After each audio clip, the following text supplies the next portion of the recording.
Gustav Klimt nasceu em Baumgarten, próximo de Viena, em 1862 e morreu em 1918. Klimt desenvolveu sua carreira no momento em que a capital da Áustria se transformava em uma das cidades mais brilhantes da Europa. Motivada por uma rica burguesia, Viena vivia um período de esplendor artístico e intelectual. Ali, Klimt impulsionou a modernização da arte austríaca. Aprofundou-se no simbolismo alegórico, sensual e sonhador, e interpretou a seu modo as descobertas das vanguardas europeias. Tão brilhante como o momento histórico em que foi produzida, a pintura de Klimt segue com uma originalidade única e singular. Hoje, então, volume 20 da coleção Folha Grandes Mestres da Pintura, Gustav Klimt. Klimt, um grande pintor, precursor da vanguarda vienense. A vida de Klimt coincidiu com a época de esplendor e decadência de Viena, a capital da monarquia austro-húngara dos Habsburgo. Klimt desenvolveu sua obra pictórica entre os séculos XIX e XX e exerceu grande influência na modernização da pintura vienense, ancorada no historicismo. As escassas informações a seu respeito oferecem a imagem de um personagem contraditório. Sua vida particular é marcada por claros escuros. Embora vivesse com sua mãe e suas irmãs e nunca tenha se casado, foram-lhe atribuídos 4 filhos, reconhecidos oficialmente, fruto das aventuras com suas modelos. Chamado de sedutor insensível, experimentou, no entanto, um indescritível amor platônico por Emilie Flog, a irmã mais nova da viúva de seu irmão Ernest. Filho de ourives e educado na Academia de Artes Aplicadas, Klimt defendia a conjunção das belas artes com o artesanato. Foi um dos membros fundadores e primeiro presidente da Secessão Vienense, movimento de ruptura com as academias oficiais. Outorgou brilhantismo às obras ao incluir a suntuosidade de folhas de ouro e prata em telas inspiradas em mosaicos bizantinos. Colaborou com a oficina de Viena, a Wiener Werkstatt, empresa que difundiu a versão local do Art Nouveau com elaborados desenhos testes. Como comprovam os estudos de retratos das esposas e das filhas dos magnatas vienenses, sua identificação com o decorativismo o levou a desenvolver um tratamento plástico nas vestimentas de forma singular, em contraste com o realismo dos rostos. Em suas paisagens também se observa o mesmo tratamento pictórico. O eterno feminino foi o seu maior tema, motor de retratos e alegorias. A sensualidade e a erotização de suas mulheres provocaram a sociedade austríaca, revelando a ambiguidade da época, causando atração e repulsa ao mesmo tempo. Seu modo de representar o nu rendeu uma década de confrontos com as autoridades oficiais, os grandes mecenas da arte vienense. As alegorias pintadas para a Universidade de Viena marcaram a sua carreira e reafirmaram a postura de Klimt diante da reação da sociedade. Muitas de suas obras foram baseadas nessas fontes que desapareceram, junto com outras telas, no incêndio do castelo de Immendorf, em 1945. A obra e a atuação de Klimt e o seu comprometimento com a Secessão Vienense e outras associações de artistas das quais fez parte foram fundamentais para a revisão dos padrões estabelecidos pela academia na sociedade austríaca. Anteciparam e inspiraram os movimentos modernistas, que envolveram a arte, a arquitetura e as artes aplicadas, na intenção de integrá-las, entre elas, a criação da Bauhaus. Quero mostrar aqui uma tela em que o Egon Schiele, que era um dos amigos de Klimt, fez a pintura do Klimt, né? Ele fez isso em 1912. Gustav Klimt em sua túnica azul. O Klimt, gente, ele fez um único autorretrato numa pintura, mas não tem aqui nesse livro. O restante foram quadros que fizeram dele. Mas tem uma foto aqui interessante dele. Eu achei muito significativo que ele esteja, né, com um gato nas mãos. Esse é o Gustav Klimt, pintor que eu gosto demais. Nossa, eu acho a arte dele bem interessante. Depois eu vou mostrar a galeria que tem aqui, vocês vão reconhecer certamente algumas dessas obras. Voltando então à sua vida, ele nasce no dia 14 de julho de 1862, em Baumgarten, uma cidadezinha nas redondezas de Viena. E aqui tem a foto também da casa onde ele nasceu, que foi derrubada em 1967. Isso é um absurdo. Essa foto é de 1900. É a casa em que Klimt nasceu. O pai dele era ourives. Isso certamente levou a essa pintura decorativa, né? Que é muito interessante, que é um dos grandes estilos e destaque da pintura de Klimt. Ele é o segundo filho de um humilde ourives de uma família numerosa. Aos 14 anos, ele ingressa na nova Academia de Artes Aplicadas de Viena, onde logo se destaca. Graças à sua excelente aptidão para o desenho, os professores lhe encomendam trabalhos. E aí nós temos, então, dos anos de 1883 a 1891, ele participando da Companhia de Artistas. Após concluir sua formação, ele vai criar, junto com seu irmão Ernest e com Franz Matsche, a Companhia de Artistas. Eles foram indicados por professores para realizarem trabalhos importantes em universidades em Viena, no teatro. O trio, então, recebe diversas encomendas para decorar edifícios oficiais de Viena. Na capital, eles fazem a decoração do mural do Burgtheater e do Museu de História da Arte. Em 1888, ele recebe a Cruz de Ouro ao Mérito. E em 1890, o Prêmio Imperial. Então, já se destacava desde o início. Em 1891, Klimt conhece Emily Flog. Essa Emily Flog, gente, era irmã da cunhada dele. Só que o irmão dele casa e morre, acho que no ano seguinte. E aí ele cuida da esposa, de um filho, parece que eles tiveram, o irmão dele, e essa Emily Flog, que foi uma amiga dele para sempre. Então aqui diz que a relação dos dois talvez não chegue a um romance, né? Mas foi um amor importante, um companheirismo, que ela também trabalhava com arte, e ele ajudou em outras empresas, né, ela abriu uma loja, então ele estava sempre assim relacionando com essa moça, que foi um apoio muito importante em sua vida, a mulher mais importante na vida do Klimt. 1892 a 1896 é um tempo de reflexão. As mortes repentinas do pai e do seu irmão Ernest o abalam. Ele fica muito tempo sem pintar.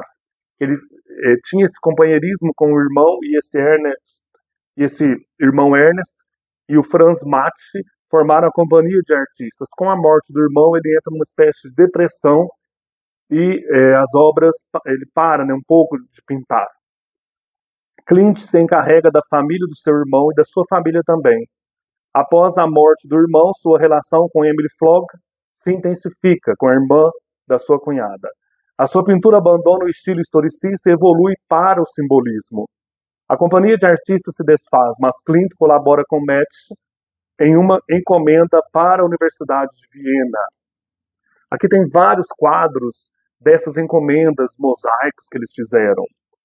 De 1897 a 1901, período da secessão, essa instituição que tinha até um prédio próprio, em que eles vão trabalhar por uma nova arte, né, por novas expressões de arte. Achei isso muito interessante, né? São artes assim que destacam daquela antiga, né, clássica. Então, a arte moderna. Aqui é o prédio dessa secessão dessa companhia de artistas, né, que eles organizaram e inauguraram esse prédio em 1898. Na fachada está escrito: a cada época a sua arte, a arte a sua liberdade, que é o lema do movimento. Então ele funda essa secessão de Viena, desses artistas, pinta os primeiros retratos femininos por encomenda e as primeiras mulheres fatais. Ele pinta um quadro chamado Filosofia, não está aqui, infelizmente. Quadro feito para a Universidade de Viena e mostrado na exposição Secessão e na Exposição Universal de Paris em 1900, onde ganha medalha de ouro. O quadro também é alvo de críticas. Lembrando que o vienense Freud, em 1899, publica a interpretação dos sonhos. E tem muita questão simbólica, muita questão dos sonhos nos quadros do Klimt. 1902, 1904. Klimt não cede diante das críticas por sua obra e mantém seu estilo. Em 1903, ele faz uma viagem pela Itália e em Ravenna ele descobre os mosaicos, os esplendores dos mosaicos bizantinos. Também na Verona, em Veneza, os quadros de Tiziano, que muito influenciam também a sua obra. Na secessão, em homenagem a Beethoven, ele expõe o Friso Beethoven, tá aqui essa obra, uma obra-prima. Rodin, o escultor, visita a exposição e elogia a pintura de Klimt. Seus trabalhos se tornam mais decorativistas. Pinta, nesse período, o retrato de Emily Flog, que está aqui, e A Esperança I e o Cavaleiro Dourado. Vou mostrar depois esses quadros. 1905 a 1908 é considerado o período dourado do Gustav Klimt. A introdução de folhas de ouro e prata nos seus quadros dá início a um período dourado, quando faz as suas obras mais famosas: O Beijo, Danae, Retrato de Adele Bloch-Blauer I, entre outras. Recebe a encomenda de criar um suntuoso mural para a sala de jantar do Palácio Stocklet, de Bruxelas, o friso Stocklet. Em 1905, ele abandona a secessão e cria a Kunstschau, uma outra organização de pintores. Colabora intensamente com a Oficina de Viena. Em 1907, ele conhece Egon Schiele e pinta As Três Idades da Mulher e O Beijo. São pinturas emblemáticas do Klimt. Lembrando que em 1907, Picasso pinta as La Demoiselle d'Avignon em Paris. 1903 a 1913, ou melhor, 1909 a 1913, é a consagração e mudança de estilo de Klimt. Em 1909, a Kunstschau se desfaz, a Kunstschau, essa organização de pintores, e sua pintura triunfa na Europa, enquanto ele apadrinha artistas mais jovens, como Egon Schiele e Oskar Kokoschka. Seu estilo abandona o excesso de decorativismo. Em 1909, ele viaja pela primeira vez a Paris e a pintura dos pós-impressionistas exerce forte influência em sua obra.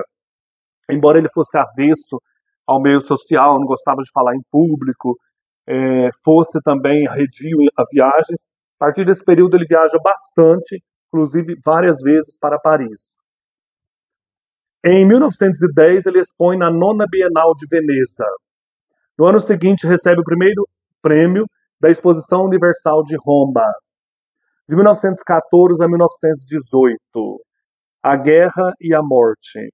A morte da mãe em 1915 o atinge profundamente. Ele não se casou, como eu falei, morava com a mãe e as irmãs, e a morte da mãe tocou profundamente a vida e a obra de Klimt.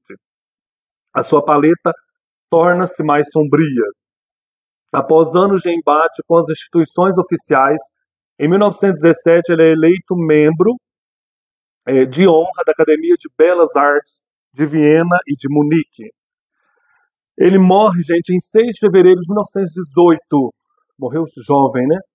Vítima de pneumonia, deixando diversas telas inacabadas. Que coisa, né? Um artista tão grandioso desse, né? Klimt, a inovadora pintura de um clássico. Uma frase dele: não há nenhum autorretrato meu. Não me interessa a própria imagem como objeto do quadro. Apenas outras pessoas, especialmente femininas, mas ainda me interessam outros fenômenos. Então dizem que nenhum quadro dele existe um quadro que eles falam que é autorretrato, mas não se sabe na verdade se é, né? Quadro Medicina de 1900 a 1907, a gente já percebe as mulheres fatais de Klimt. Então aqui nós temos o dourado, né? Como uma das grandes expressões dele. Aqui tem um quadro, Sala do Antigo Burgtheater, pintado em 1888. Gente, ele fez a pintura de 250 espectadores diferentes no teatro. Isso é uma pintura do Klimt.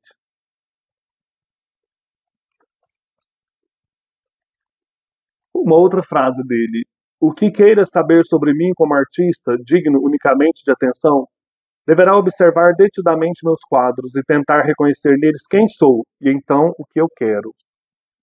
Aqui nós temos dois quadros dele. O primeiro é Retrato da Baronesa Elizabeth Bachofen-Eschet, de 1914, e o Girassol, de 1906 a 1907. São dois quadros em que se mostra que ele pintava flores como se fossem mulheres, olha, a mesma estrutura, né? Aqui uma foto do grupo da Secessão. O Klimt é esse sentado em uma poltrona. Ele andava sempre com essa bata, né, de pintor. Interessante.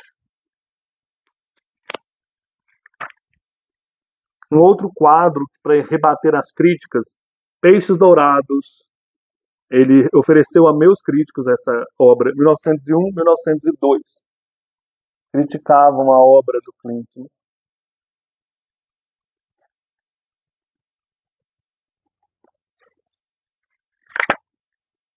A sala do Palácio Stocklet, que eu falei, ele pintou esses murais que vocês estão vendo aí no fundo e dos lados. Era um luxuoso palácio de um magnata, né? 1911. Aqui a foto dele. Vou mostrar essa pintura que o Egon Schiele fez. Os Eremitas, Egon Schiele e Gustavo Klimt, 1912. Achei linda. Ele pinta os dois, né? Pinta a si mesmo, né? E pinta o Klimt. O Klimt é o de trás. Os dois eremitas. Eremitas da pintura, né? Aqui o túmulo de Klimt, no cemitério de Ietzing, em Viena. A família decidiu sepultá-lo no jazigo da família e não no jazigo de honra que a prefeitura tinha preparado. Então, ele está num jazigo simples da família. Interessante, né? O sentido desta pintura, porque é uma pintura que exige também do observador uma atenção especial na simbologia, né? Na questão aí do decorativismo, da expressão nova da arte que ele quer colocar. Vou mostrar o quadro da Amalie Zuckerkand, 1917-1918, um quadro inacabado. Ele deixou vários quadros inacabados. Este é um deles. Neste texto aqui, a Teresa Campos vai trabalhar, então, o sentido desta pintura. Então ela diz, em pintura, tanto o emprego premente da ornamentação como a representação de mulheres nuas em atitude provocante são surpreendentes. Então ele faz o emprego preeminente disso na sua pintura, o Klimt. No entanto, e precisamente esses dois motivos, a decoração e as mulheres nuas provocantes, definem a originalidade da obra de Klimt. Isso não foi resultado de uma tentativa de personalizar estilisticamente sua pintura, nem de uma extravagância calculada. Foi o produto da visão de um artista diretamente implicado com o momento histórico e artístico de Viena, sua cidade natal, de um pintor, Gustav Klimt, seduzido pela liberdade, que mostrou em suas telas uma versão pessoal dos grandes temas que preocupam o homem, o trajeto da vida para a morte e a intensidade do amor. Klimt foi participante ativo do intenso momento vivido por Viena no final do século XIX, graças ao desenvolvimento urbanístico sem precedentes.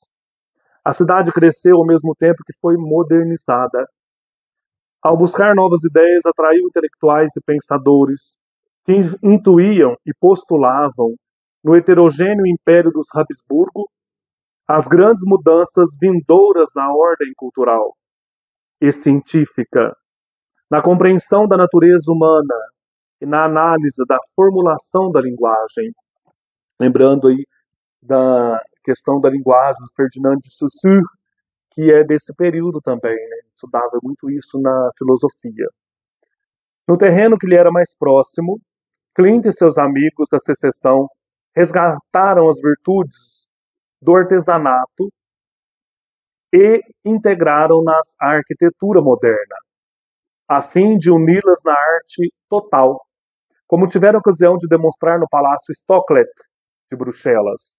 Então, qual que era esse terreno, né? O conflito nascente entre a presença da máquina, instrumento eficaz para a produção de objetos, e a perda do sentido artesanal. Eles resgatam isso nas pinturas. Klimt vislumbrou na ornamentação uma brilhante solução, conforme o estilo Art Nouveau vigente na época, para criar atmosfera atemporal e irreconhecível de alegorias e retratos, capazes de sugerir sonhos ou estimular a imaginação.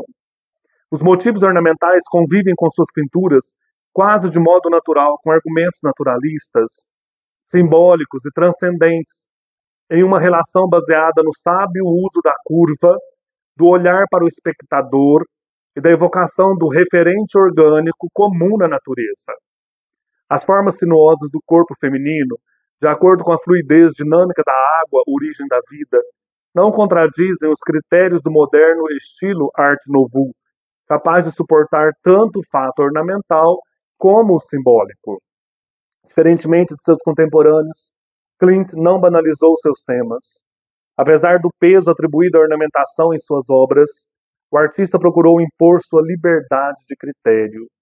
Desse modo, optou por uma visão intensa da expressão dos sentimentos amorosos, encarnada em corpos nus de mulheres sexualmente ativas, do resultado fértil do ato sexual, submetendo os mitos clássicos à leitura do presente e da recordação constante da essência da vida, interpretada como a inevitável passagem do tempo e como caminho para a morte.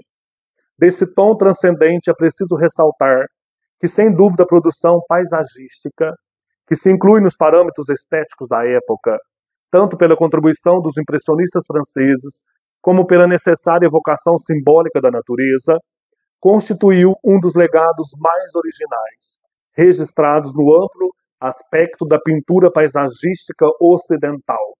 Nas paisagens captadas a partir do natural, Klimt exerceu mais uma vez toda a sua irrenunciável capacidade de liberdade visual e expressiva. Então são muitos detalhes nas pinturas. Eu indico a vocês a leitura do livro com atenção.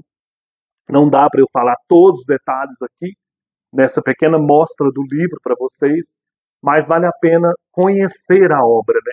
Conhecer as pinturas do Gustavo Klimt. São ricas de significado e belíssimas. Aqui nós temos um apanhado pequeno, né, dessas pinturas. Por exemplo, aqui na galeria, o primeiro quadro é o Teatro em Taormina, que ele fez esse friso no teatro, 1886 a 1888. Ele fez isso no Burgtheater, lá de Viena. Então ele pintou esse teto, foi uma das pinturas.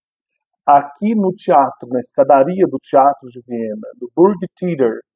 Então vocês veem, a escadaria lá em cima está o quadro, este quadro, né, que retrata aí um teatro em Taormina, na Sicília.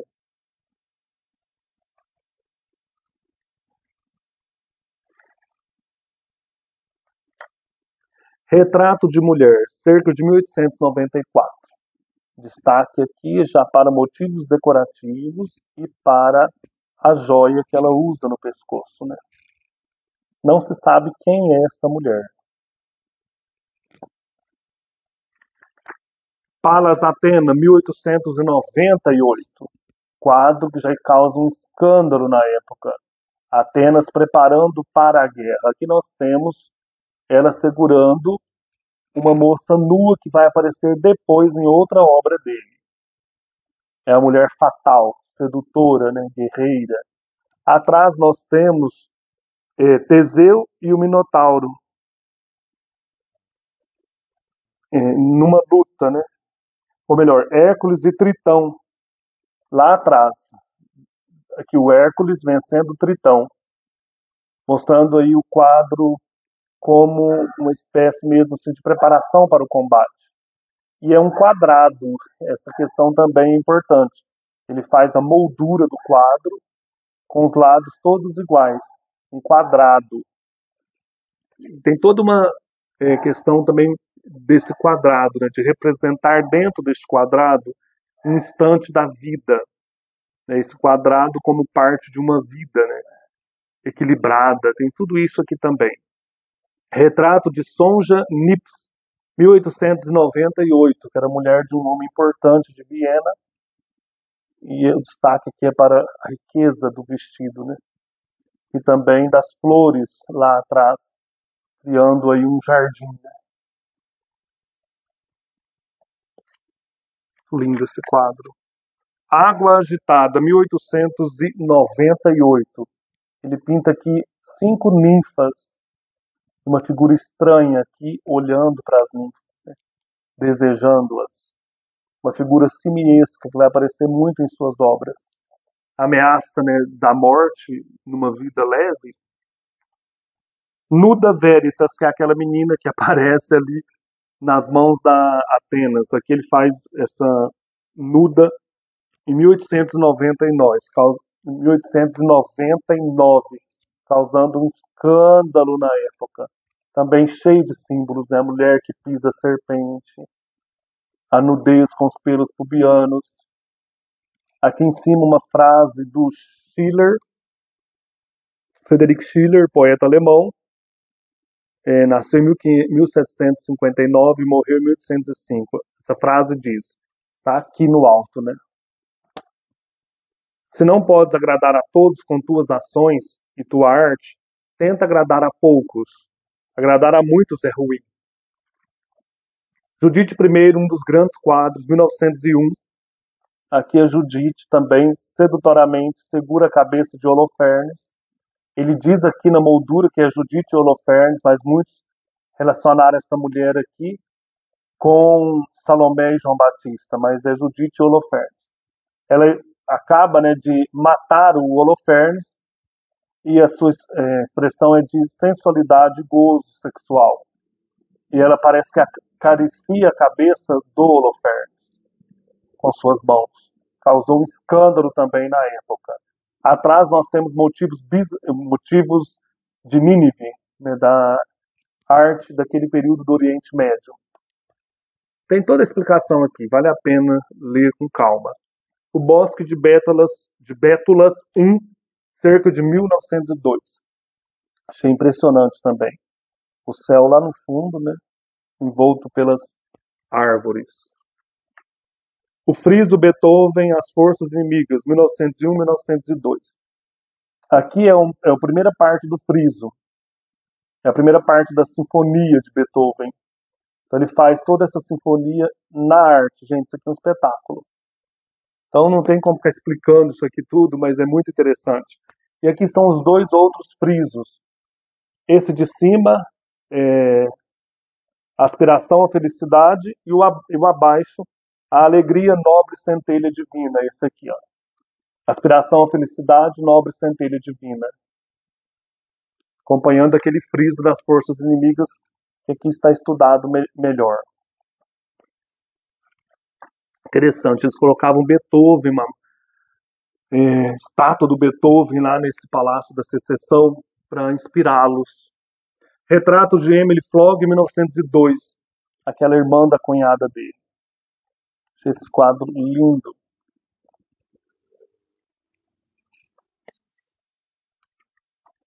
O Bosque de Bétulas, 1903.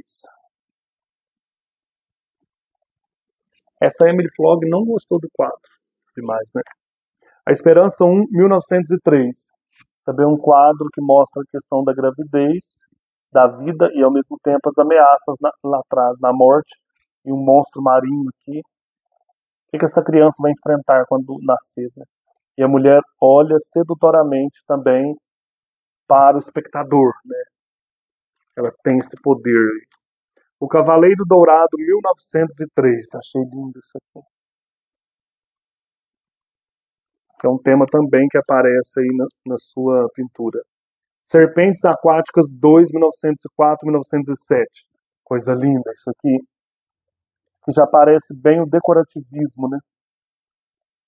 Na obra de Klimt. As Três Idades da Mulher, 1905. Maravilhoso esse quadro. A criança, né? Idade madura, juventude e a idade da velhice. Aqui o quadro está todo estudado também. O sentido cíclico da vida, né? Uma coisa assim. Nascer, envelhecer, né? Crescer, envelhecer e morrer. O Abraço, 1905, 1909. Maravilhoso esse quadro. Eu amo Gustavo Klimt. Aqui tem um detalhe também. Do friso Stocklet. Aquela sala lá que ele faz. Ele retoma aqui mais ou menos essa inspiração, né? Retrato de Fritz Riedler, 1906.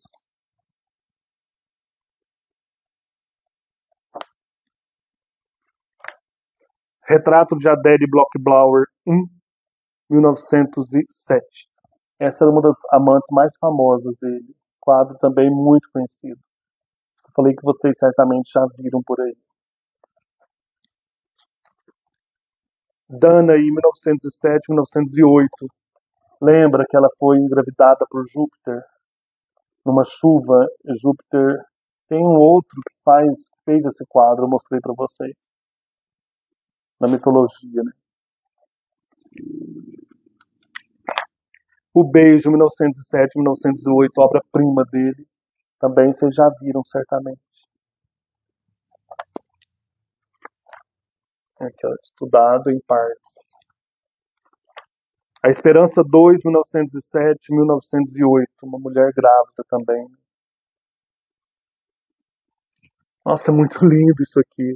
Você põe uma música clássica, comer um chocolate, contemplar a obra, né? Estudar com amor a obra. Contemplar, né? Judite 2, 1909. A Judite novamente com a cabeça do Holofernes. São mulheres fatais, né? Mulheres poderosas que ele traz para a pintura. Senhora de Chapéu e Boá de Plumas, 1909. Aqui tem uma influência francesa, né? A gente já percebe aqui. Toulouse-Lautrec. É uma influência do pós-impressionismo de Toulouse-Lautrec. O Parque, 1909, 1910. Lindo também. A paisagem dele é impressionante, né? O Castelo Kammer no Aterce 3, 1910.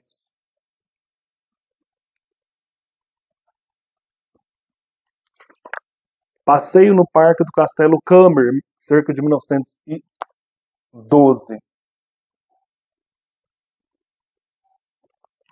Parece que tem um filme sobre ele, mas eu não assisti ainda. Um outro quadro conhecido, A Virgem, 1913. Cheio de símbolos, detalhes. A Vida e a Morte, 1910, 1915. Já aproximando aí da sua morte, né? Tem um trecho aqui que diz: conflito entre vida e morte. A tela tem sentido ambíguo. As sinuosidades à direita das vestes da morte se complementam com as do contorno esquerdo da coluna da vida, cujas cores quentes adicionam dramaticidade à cena. Não se trata de um confronto, mas de um inevitável desfecho, já que o ciclo da vida só se compreende com a presença da morte. Nossa, ler isso aqui, estudar a pintura, contemplar é muito bom. Enriquece a gente, vê a riqueza desses quadros, né? Então é o último quadro aqui da galeria, E grande parte das obras de Klimt estão aí nos museus de Viena. Entre eles, esse museu aqui chamado Österreichische Galerie.